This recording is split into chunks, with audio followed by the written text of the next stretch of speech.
Ayo Tenajmi. Belum di-record. Bismillahirrahmanirrahim. Assalamualaikum warahmatullahi wabarakatuh. Selamat siang teman-teman. Kembali lagi sama kami di dalam rangka PKM kelompok 5. Untuk membahas hadis tentang penyakit yang menular adalah takdir dan kehendak Allah Subhanahu wa taala. Untuk mempersingkat waktu, mari kita langsung saja mulai ke pemateri yang pertama yang akan disampaikan oleh Putri Alfianita dan Rizky Satrianis. Kepadanya dipersilakan.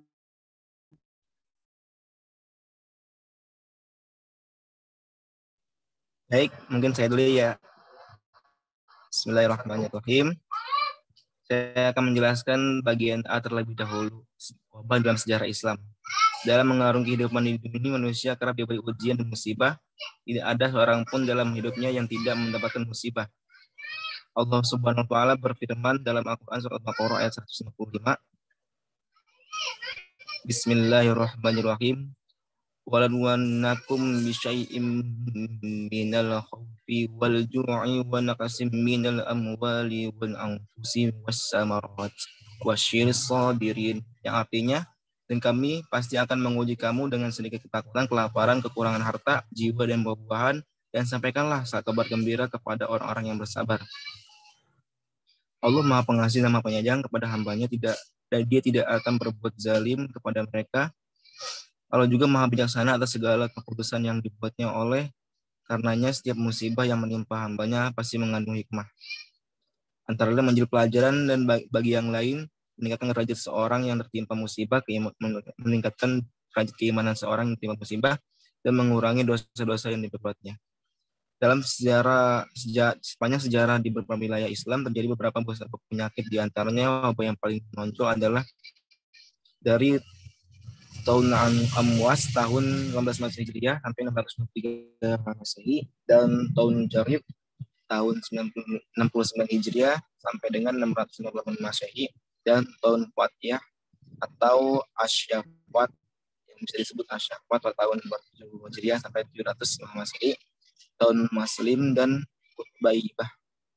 Taibah tahun 137 Hijriah sampai 748 Masehi.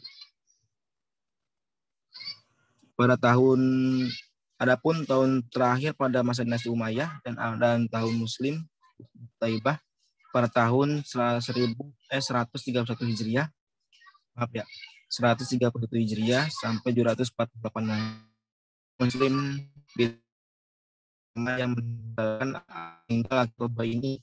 Tahun ini disebutkan pada namanya. Tahun ini terjadi di Basra dan berlangsung selama 3 bulan. Puncaknya pada bulan Ramadan, di mana dalam beberapa hari korban mencapai 1.000 jiwa bahkan lebih. Tahun ini pada tahun 656 Hijriah atau 1258 Masehi, Mongol menyerang kota Baghdad dan menghancurkannya. Masjid-masjid di fasilitas umum lainnya terlantar beberapa bulan. Kota Baghdad berubah menjadi lenggang, jarang sekali terlihat aktivitas manusia.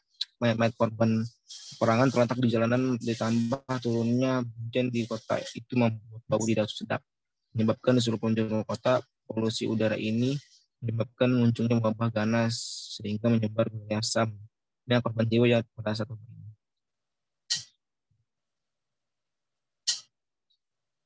Untuk selanjutnya saya serahkan ke Putri.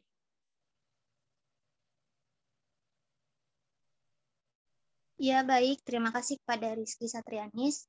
Baik, selanjutnya, materi selanjutnya yaitu melanjutkan dari Rizky tadi.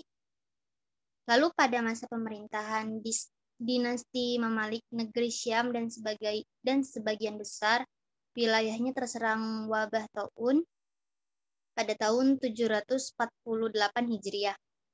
Dinamakan taun karena sebaran wabahnya sangat cepat dan korban jiwa ditimbulkannya sangat dahsyat. Wabah ini kelaparan dan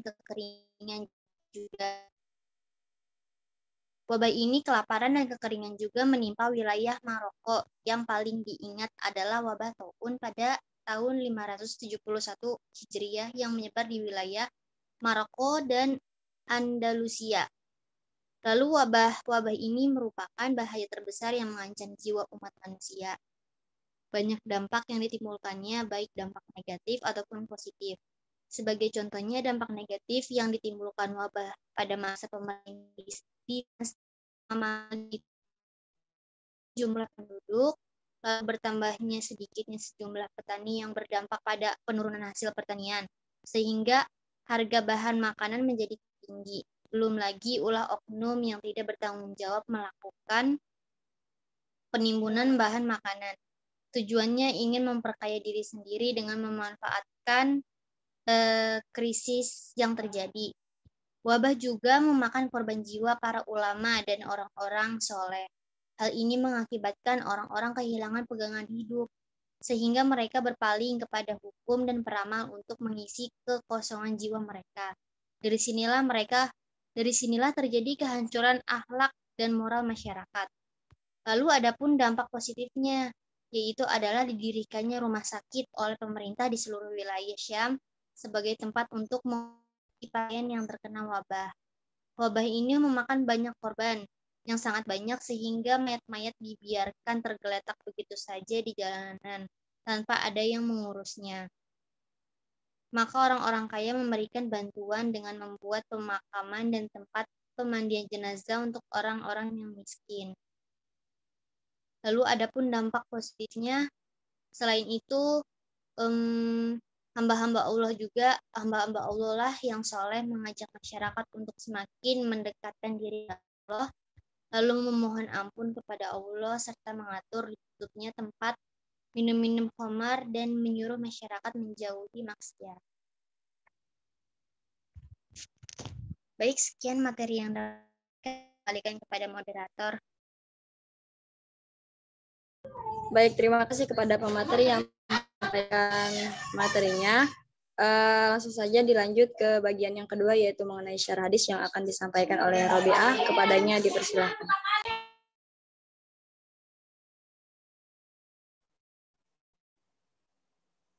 Baik, terima kasih moderator. Alhamdulillahirrahmanirrahim. Selanjutnya pembahasan mengenai syarah hadis. Nah, syarah hadis di sini, hadis ini menceritakan seorang Arab Badui yang bertanya kepada Nabi tentang unta sehat yang tertular, unta lainnya yang berkudis, karena dahulu orang-orang Arab meyakini adanya penyakit menular yang menjadi penyebab penyakit kudis yang meminta unta sehat. Ini merupakan paham jahiliyah. Mereka meyakini yang sakit apabila bercampur dengan yang sehat, maka akan membuat mereka sakit.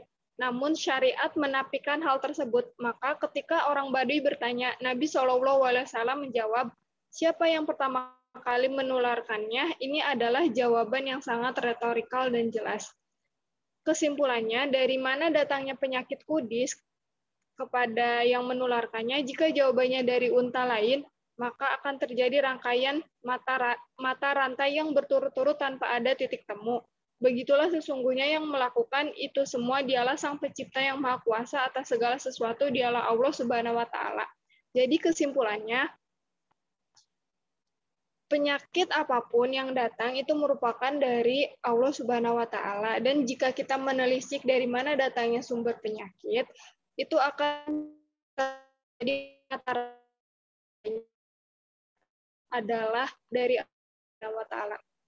Selanjutnya saya kembalikan kepada moderator. Terima kasih. Baik, terima kasih kepada Robiah yang telah memaparkan materinya.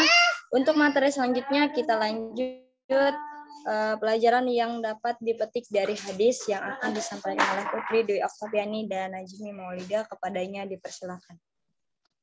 Ya, terima kasih kepada moderator. Yang pertama akan disampaikan oleh saya.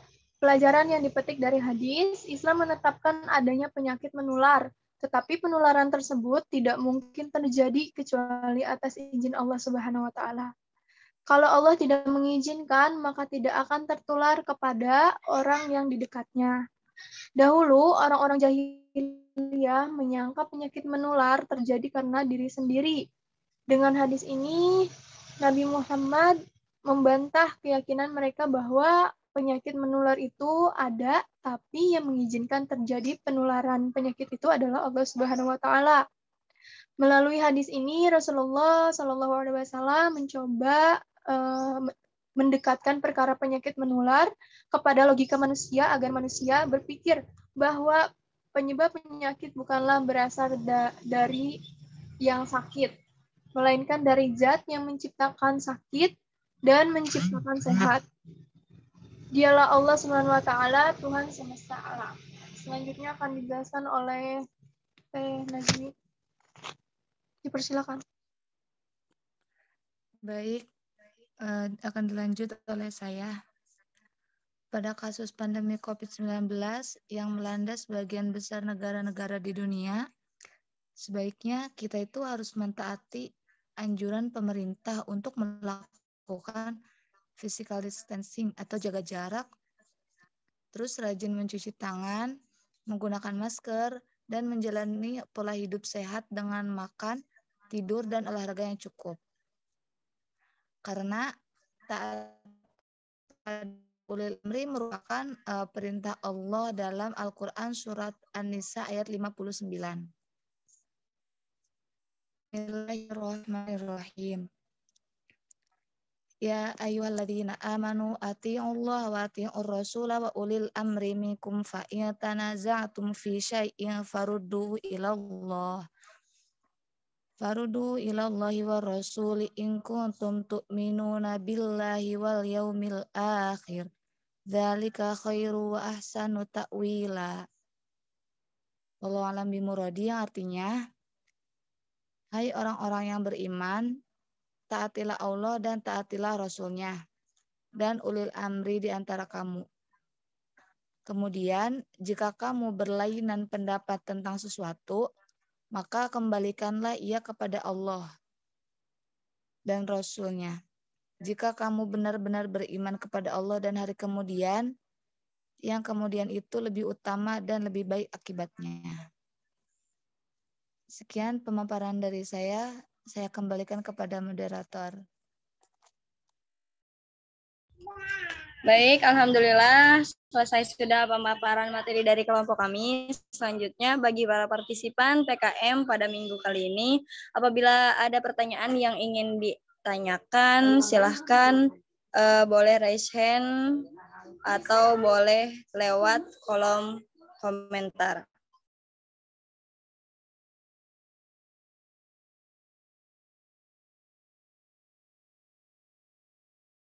Mangga Teh yang mau izin bertanya, Teh Putri. Boleh di chat di kolom komentar pertanyaannya.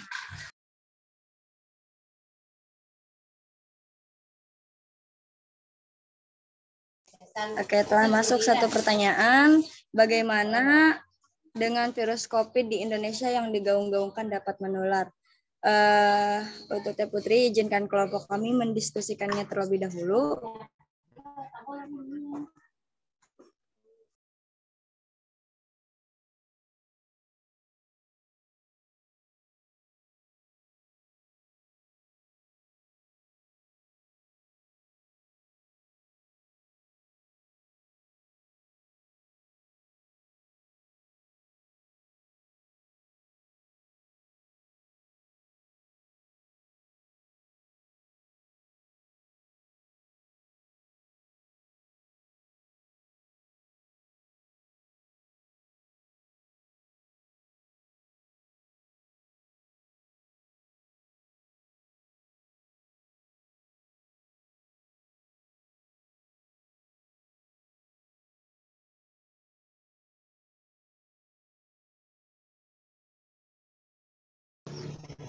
Bismillahirrahmanirrahim. Assalamualaikum, izin menjawab.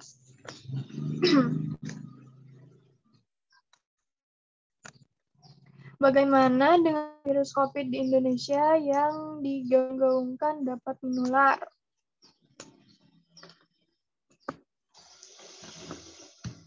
Kita lihat tadi di pemateri yang telah dibacakan, Islam menetapkan adanya penyakit menular, tetapi penularan tersebut tidak mungkin terjadi kecuali atas izin Allah Subhanahu wa Ta'ala.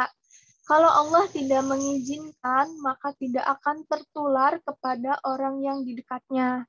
Begitupun dengan hadis Nabi ini. Nabi membantah keyakinan orang-orang jahiliyah bahwa penyakit menular itu ada, tapi yang mengizinkan terjadinya penularan adalah Allah Subhanahu wa taala.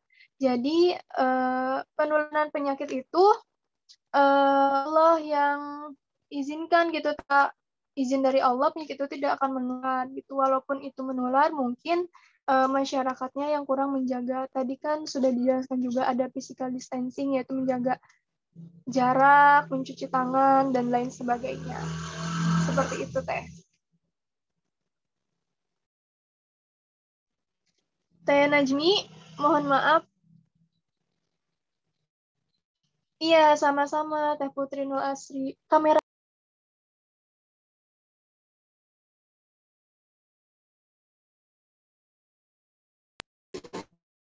Oke, baik. Pertanyaan selanjutnya arti sholawat.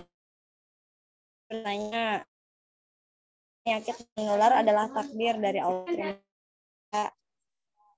Oke.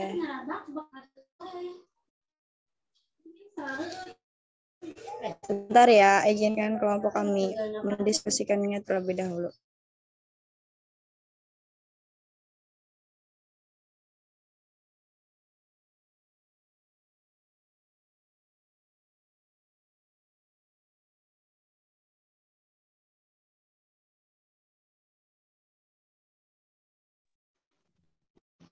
Penyakit itu adalah, Islam itu kan menetapkan adanya penyakit menular, tapi penularan tersebut tidak mungkin terjadi kecuali izin Allah.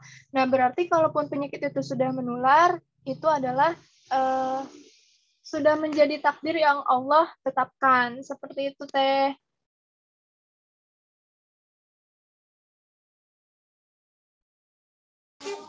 Baik, terima kasih kembali kepada Teh Putri yang sudah menjawab pertanyaannya. Jadi, teman-teman bagaimana? Apakah masih ada yang ingin ditanyakan atau sudah dicukupkan?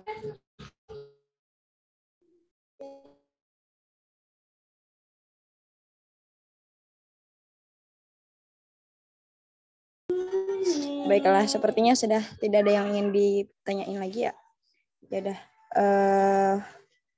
mari kita tutup saja PKM minggu ini dengan mengucapkan hamdalah bersama-sama. Alhamdulillahirrabbilalamin. Saya Rizka Pujulestari pamit undur diri. Mohon maaf apabila ada kata-kata yang berkenan di hati. Wassalamualaikum Waalaikumsalam warahmatullahi wabarakatuh.